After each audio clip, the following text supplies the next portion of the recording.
North Korean dictator Kim Jong-un is responding to President Trump's declaration he would totally destroy the country, calling Kim Rocket Man in his official remarks before the UN General Assembly.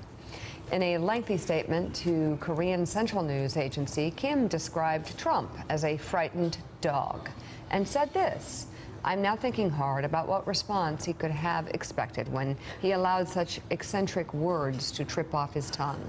Whatever Trump might have expected, he will face results beyond his expectation.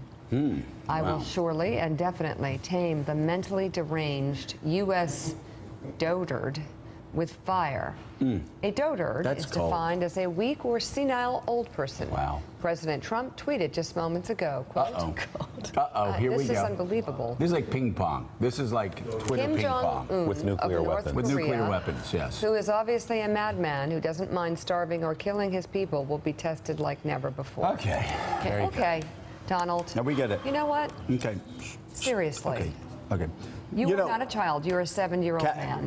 Stop. Caddy, 71. Caddy, Mika said before, so-called leaders. If I can just put a caveat on that, so-called leaders with a lot of nuclear weapons. Yeah, that's the worrying bit about all of this, right? Yes. I mean, we expect this from North Korea, and sometimes North Korea reminds me of, my kind of young children when they're desperate for your attention, and they'll do and say anything to try and get your attention, including launching missiles or sending outrageous comments. It's just that you don't really expect the leader of the United States to engage every time Kim Jong-un calls him a Unless maybe dotard. You expect him to just take the high ground.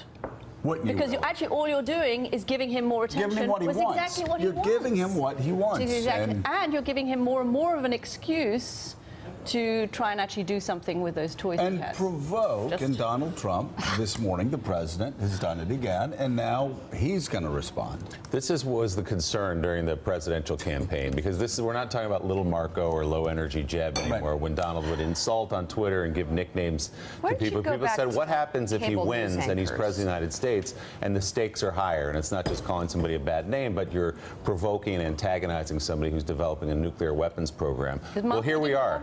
We've got the insult comic on Twitter going back and forth with a man who has nuclear weapons. Yeah.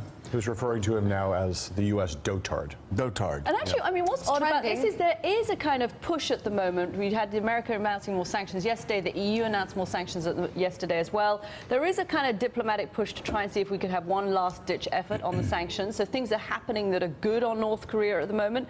But then you have this weird soundtrack that is just ratcheting up the tension. And if we have a war with North Korea, it could well end up because it's a mistake. I mean, it could be something like this that precipitates a miscalculation. You don't need it. There is nothing to be gained. And this is personal right now between two men who are behaving extraordinarily immaturely.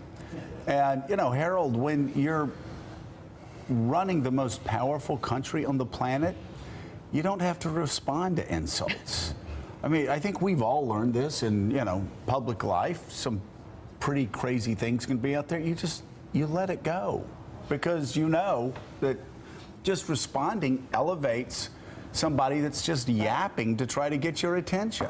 And we all know that. The president, he just can't let anything pass. And if it's a political campaign, that's fine. But if you're letting yourself get easily played by this little doughboy in North Korea with nuclear weapons, see, I can say that. I'm a cable news host. You're revealing you would reveal that you are pathetic and needy if you respond to something like that. Are weak and insecure. I mean, why would you do that? Because, again, you're just upping the stakes. Because now, Un's going to respond. And then Trump responds. And when do they fire missiles in response to his latest insult? It amplifies the worry that Willie so well articulated. And two, you wonder, where are the James Bakers? Oh my God. Where are the Jim Bakers? Where are the you've got the John statesmen? Kelly. I mean, he's still not working. Well, you got to stop this. Because as Willie said, this is not playfulness here. This is two people playing, to Joe's point, with nuclear weapons, and a leader in another part of the world who feels comfortable calling the leader of the free world, what was the word? Dotard. Dotard, yeah.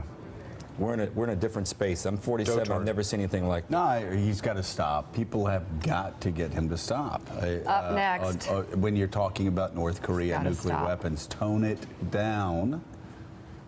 And let's try to avert nuclear war. President Trump is heading to Alabama later today. I swear to God.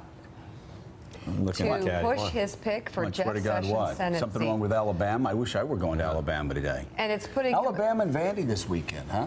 Biggest game we've had in a long time. Upset alert. Well, Upset alert. We'll slow down a little. What ESPN said. The line's 18.5. Wait, so ESPN is saying upset alert?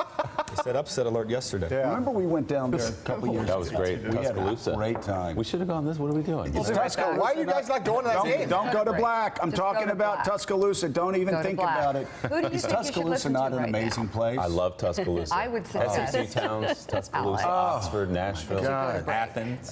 We'll be right back. Unbelievable. Ramma Jamma Yellowhammer.